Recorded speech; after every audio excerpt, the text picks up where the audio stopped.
नमस्कार. मी भाऊ तोरसेकर. तुम्ही बघत आहात प्रतिपक्ष.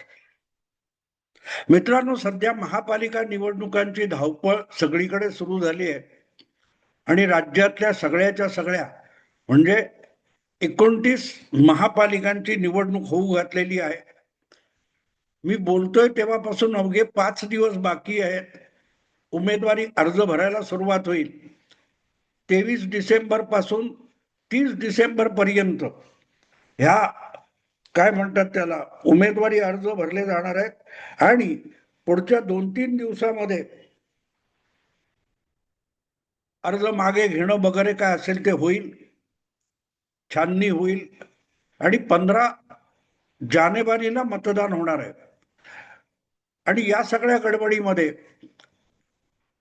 आघाड्या, युत्या, स्थानिक, एकमेकाविरुद्ध वगैरे जे काय आहे हे सगळंच्या सगळं पुढच्या जवळजवळ 10 दिवसामध्ये आटपावं लागणार आहे. कारण 23ला अर्ज भरायला सुरुवात होईल. याचा अर्थ 30 तारीख नंतर कोणालाही अर्ज भरता येणार नाहीये. जे अर्ज भरलेले असतील त्यांना अर्ज मागे घेता येईल, पण 30 डिसेंबर नंतर कोणालाही अर्ज भरता येणार नाही. आणि म्हणून जे काय आहे ते 25-26 पर्यंत जो काय ख्रिसमस सुरू होतोय त्या दिवसापर्यंत प्रत्येक आघाडीला, युतीला आपल्या जागा वाटप उरकून घ्यावं लागेल, इच्छुकांना समजावावं लागेल आणि हे सगळं 30च्या आत आवरलंच पाहिजे. आणि मग जे काय बारीक सारीक राहिलं असेल अर्ज मागे घेणं वगैरे वगैरे हे 2 किंवा काय 3 तारीख पर्यंत चालेल. आणि या पार्श्वभूमीवर 29 महापालिका असल्या तरी महत्वाची आहे ती मुंबई महापालिका. आणि मुंबई महापालिका ही परत एकदा ठाकरे ब्रँडच्या छत्राखाली राहिली पाहिजे. यासाठी सगळ्या क्षेत्रातून म्हणजे महायुतीचे समर्थक सोडले तर सगळ्या बाजूने ठाकरे ब्रँड वाचवण्याचा आटापिटा जोरदार चालू आहे. आणि तो केवळ राज किंवा उद्धव या दोघात चुलत भावंडांकडून नाही तर अनेक लोकांना ठाकरे ब्रँड आता हवासा झालेला आहे. म्हणजे ज्यांनी आयुष्यातली उमेदीची कारकीर्द ही ठाकरेंच्या विरोधात आणि शिवसेनेच्या विरोधात खपवली ते सुद्धा आपल्या भाजप विरोधासाठी, ठाकरे समर्थनासाठी, ठाकरे ब्रँडचा डंका वाजवण्यासाठी पुढे आलेले आहेत. आणि या पार्श्वभूमीवर जे काय आता चालू आहे, अजूनही 2 भावंडांनी कितीही एकमेकांच्या घरी भेटी दिल्या तरी एकत्र लढतो अशी घोषणा केलेली नाही. आणि जागा वाटपाच्या खडकावर या 2 भावंडांचं दारू अडकलेलं आहे.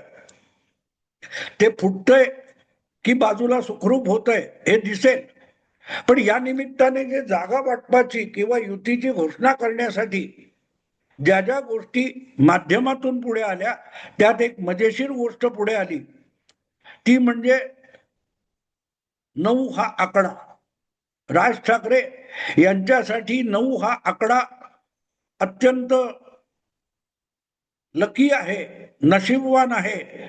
आणि म्हणून 18 तारीखला, खरं तर मी 18 तारीखला बोलतोय पण अजूनही युती झाल्याची घोषणा मी बोलतोय तोपर्यंत झालेली नव्हती. पण राज ठाकरे यांना 9 हा आकडा लकी असल्यामुळे 18 तारीखलाच युतीची घोषणा होईल असं सांगितलं जात होतं. आणि त्यावरून मला एक खूप जुनी आठवण आली, जवळजवळ 30 वर्षापूर्वीची आठवण आली.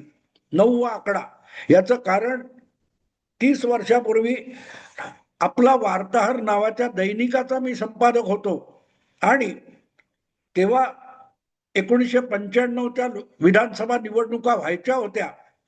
त्यामध्ये शिवसेना, भाजप युती आणि काँग्रेस आणि बाकीचे पक्ष अशी लढत व्हायची होती. आणि त्यामध्ये शिवसेना आणि भाजप यांच्यात सुद्धा जागा वाटपावरून आज जसं ठाकरे बंधूंमध्ये गुऱ्हाळ चाललेला आहे असंच गुऱ्हाळ त्यावेळेला शिवसेना आणि भाजप यांच्यात चाललेलं होतं. एका बाजूला प्रमोद महाजन आणि गोपीनाथ मुंडे आज दोघेही हयात नाहीत ते होते, तर दुसऱ्या बाजूला उद्धव ठाकरे आणि राज ठाकरे हे शिवसेनेच्या बाजूने या जागा वाटपांच्या वाटाघाटीसाठी जात होते. आणि त्यावेळेला नेमक्या जागा 288 विधानसभेच्या जागा आहेत, या कशा वाटायच्या, त्यात मोठा भाऊ कोण, त्यात कोणाला किती, यावरून वाद चालले होते.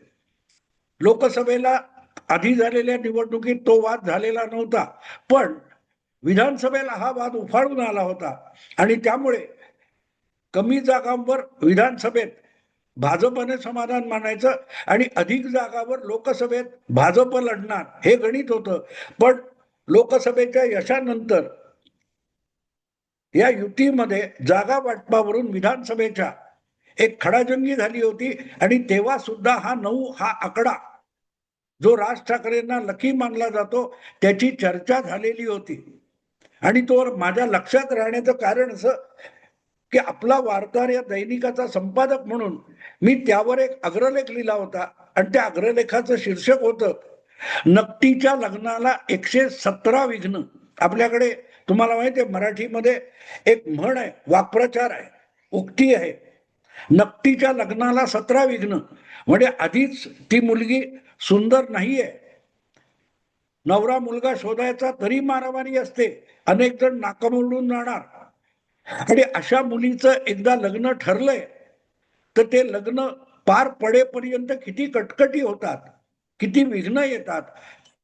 त्या अर्थाने ती म्हण आहे, नकटीच्या लग्नाला 17 विघ्न. पण योगायोग असा होता की तेव्हा जे काय 9 या आकड्याच्या भोवती गणित सेटल करण्यात आलं, ते 117 आणि 171 असं होतं. आणि दोन्हीकडे तुम्ही बघा, भाजपला 117 जागा आणि तुमच्या शिवसेनेला 171 जागा अशी विभागणी झाली होती. मोठा भाऊ अर्थातच शिवसेना विधानसभेला होती. आणि हा नकटी हा शब्द माझा नाहीये. त्यावेळेला प्रमोद महाजन हे भाजपचे महाराष्ट्रातले एक प्रमुख नव्हे तर सर्वोच्च नेता होते. आणि त्यांनी नकटी हा शब्द पहिल्यांदा वापरला. वारंवार जागा वाटपावरून बैठका होत होत्या, पण निष्पन्न काही होत नव्हतं, फिसकटत होतं.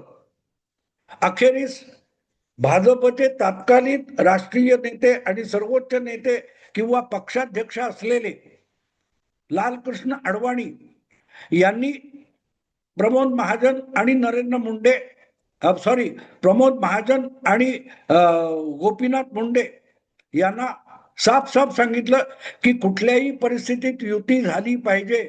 2-4 जागा तुम्ही कमी घ्या किंवा 2-4 जागा त्यांना वाढवून द्या, प्रॉब्लेम नाही, पण कुठल्याही परिस्थितीत विधानसभा 1995ची ही शिवसेना आणि भाजप युती म्हणूनच लढवली पाहिजे. आणि त्यामुळे आपला नाईलाज झालाय आणि आपण शिवसेनेबरोबर कमी जागांवर तडजोड करतोय. हे सांगताना प्रमोद महाजन यांनी एक शब्द वापरला होता की मुलगी नकटी आहे पण लग्नाला होकार द्यावा लागतोय. कारण घरचे बुजुर्ग, घरचे वडीलधारे जेव्हा तुम्हाला निर्णय देतात तेव्हा त्यावर नकार देता येत नाही. त्यामुळे आम्हाला मुलगी पसंत नसली आणि ती नकटी असली, आता मुलगी याचा अर्थ शिवसेना असा नव्हता, मुलगी याचा अर्थ जो जागा वाटपाचा आकडा ठरत होता तो प्रमोद महाजन यांना किंवा भाजपला मान्य नव्हता. पण अडवाणींनी व्हिटो काढलेला होता, फतवा काढलेला होता की कुठल्याही परिस्थितीत शिवसेनेला बरोबर घेऊनच महाराष्ट्र विधानसभेच्या निवडणुका लढवायच्या आहेत, तेव्हा निमूटपणे कमी अधिक काय ते करा, पण वेळेवर जागा वाटप उरकून घ्या. आणि त्यातून जो आकडा पुढे आला तो होता भाजपला 117 जागा आणि शिवसेनेला 171 जागा. दोघांची बेरीज केली तर तुमच्या लक्षात येईल ती बेरीज 288 होते. पण गंमत अशी आहे की दोन्ही जागा वाटप झालेलं असलं तरी दोघांच्या वाट्याला ज्या जागा आल्या त्या नेमक्या 1 आणि 7 या अंकामधल्या होत्या. 117 आणि 171. अर्थात शिवसेनेला मिळालेल्या जागा अधिक असल्या तरी त्यातल्या प्रचंड पश्चिम महाराष्ट्रातल्या असल्यामुळे त्यातल्या निदान 40-50 जागा तरी शिवसेना जिंकण्याची बिलकुल शक्यता नव्हती. एवढी काँग्रेस त्यावेळेला पश्चिम महाराष्ट्रामध्ये बलशाली पार्टी होती. पण कोकण, मुंबई, उत्तर महाराष्ट्र, मराठवाडा, विदर्भ असे जे इतर प्रदेश होते तिथे काँग्रेस दुबळी झालेली होती आणि तिथे युतीकडून त्यांना मात दिली जाणार हे उघड होतं. आणि म्हणून पश्चिम महाराष्ट्रातल्या अधिकाधिक जागा शिवसेनेला देण्यात आल्या आणि त्यामुळे शिवसेना ही 171 जागा लढवणार आणि भाजप 117 जागा लढवणार असं गणित होतं आणि झालं तसंच. पण 117 या कमी जागा लढवून सुद्धा मला वाटतं भाजपने 60 पेक्षा अधिक 63 वगैरे जागा जिंकल्या, तर 70 पेक्षा अधिक मला वाटते शिवसेनेने जिंकल्या होत्या. स्ट्राईक रेट भाजपचा अधिक होता वगैरे वगैरे, पण तो भाग महत्वाचा नाही. हे जेव्हा सांगण्यात आलं तेव्हा एक चर्चा समोर आली की राज ठाकरे यांचा हट्ट असा होता की कुठल्याही परिस्थितीत शिवसेनेसाठी जो काय जागा वाटपाचा आकडा येईल त्याची बेरीज 9 असली पाहिजे. तेव्हा आत्ता जी चर्चा चालली आहे की राज ठाकरे यांच्यासाठी 9 हा आकडा लकी असल्यामुळे जागा वाटप असो की जागा वाटप आणि युतीची घोषणेची तारीख असो ती 9 असली पाहिजे. एक मी व्हिडिओ बघितला त्याच्यामध्ये वेगवेगळ्या कारणासाठी राज ठाकरे यांच्या आयुष्यात 9 हा आकडा कसा महत्वाचा आहे हे वर्णन करून सांगण्यात आलं. पण मला त्याची एक गंमत अशी वाटली की जर 9 हा आकडा इतका महत्वाचा राज ठाकरे यांना आजही वाटत असेल तर मग राज ठाकरे यांनी 5 जुलैच्या ऐवजी 9 जुलै रोजी वरळी डोम मध्ये 2 बंधूंच्या मनोमिलनाची इव्हेंट का केली नाही.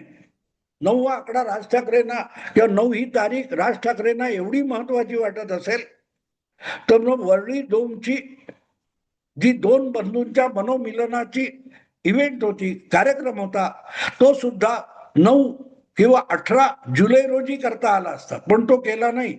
हा कदाचित एक भाग आहे. असली जे मनोरंजक कहाण्या सांगितल्या जातात त्यामध्ये एक गोष्ट लक्षात घेता येईल की 2025 हे जे 4 आकडे आहेत त्यांची बेरीज सुद्धा 9 होते. त्यामुळे कदाचित तसं असेल की तारीख सोडा, वर्षाचे आकडे मोजा. तुम्हाला आकडाच जर 9 पाहिजे असेल तर गेल्या या वर्षाचा आता शेवट जवळ आलेला आहे त्या वर्षभर वर्षाचा आकडा हा 9 बेरीज येणाराच होता. 2025 225 आणि त्यामुळे राज ठाकरे यांच्यासाठी हे वर्ष संपूर्णपणे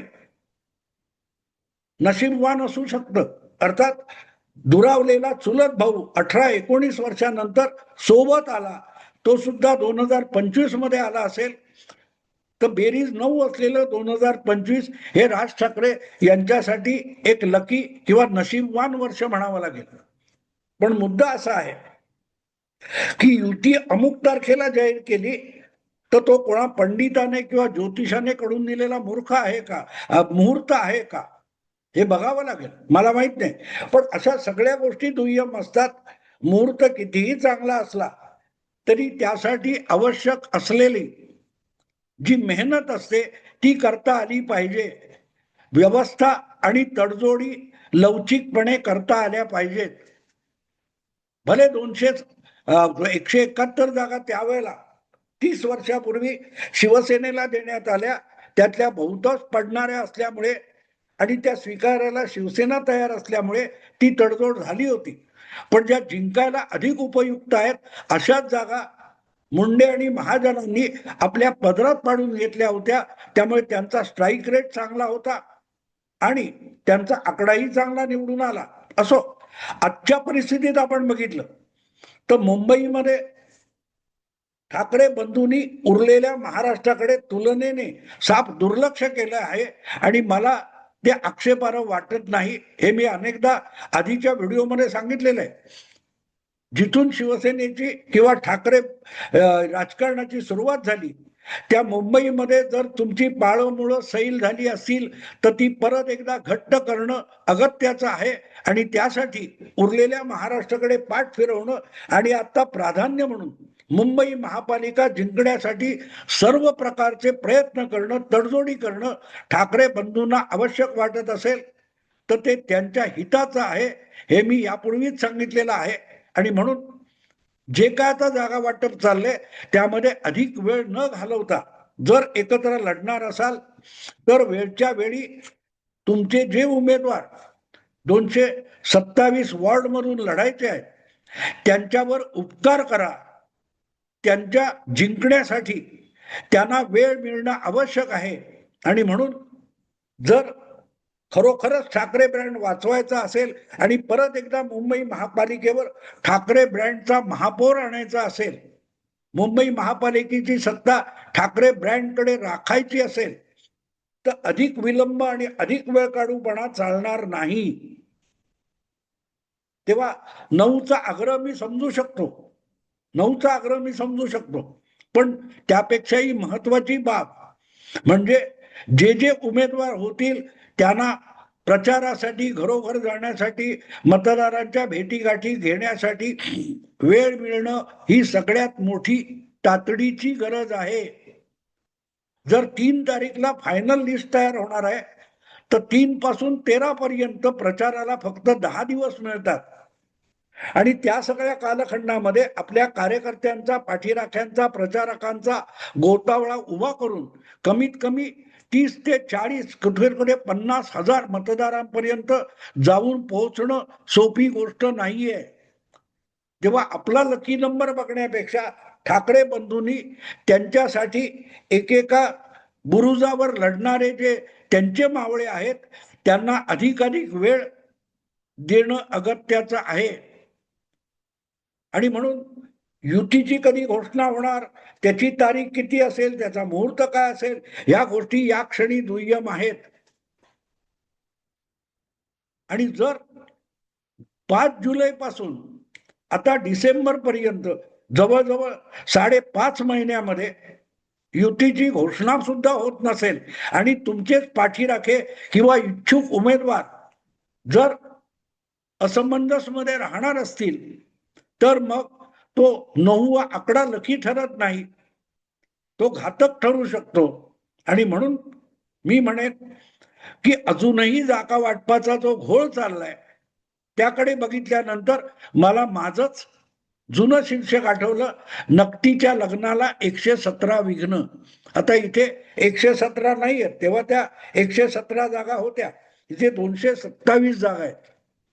आणि 227 मध्ये 110 आणि 117 असंही वाटप होऊ शकतं किंवा 97 आणि 130 असं वाटप होऊ शकतं. जे काय व्हायचं ते होईल, पण मुहूर्त वगैरे बघण्यापेक्षा अधिकाधिक जागा जिंकणं आणि अगदी नेमकं त्यात जायचं असेल तर 117 जागा जिंकल्या युतीने तरीही 9 हा आकडा येईल. किंवा 9 आकड्याचं प्रेम करायचं असेल तर मला असं वाटतं की ठाकरे बंधूंनी युती करून 117 नगरसेवक मुंबईत निवडून आणण्याच्या दिशेने प्रयास करणं, झोकून देणं अगत्याचं आहे. त्यापेक्षा तारीख 9 किंवा त्याची बेरीज 9 याला काहीही किंमत नाही. त्या तारखा राहतील, कागदोपत्री लिहिल्या जातील, रेकॉर्डवर राहतील, पण जर महापालिकेतल्या तुमच्या नगरसेवकांचा आकडा हा 117 पेक्षा खाली येणार असेल किंवा 100 वर येऊन अडकणार असेल तर मग 9वा आकडा लकी राहत नाही. तेव्हा नकटीच्या लग्नाला किती विघ्न आहेत ते बाजूला ठेवा आणि 117 जागा जिंकण्याच्या तयारीला लागा. एवढंच बोलून थांबतो. आवडलं लाईक करा, शेअर करा आणि प्रतिपक्षाला सबस्क्राईब करा. नमस्कार.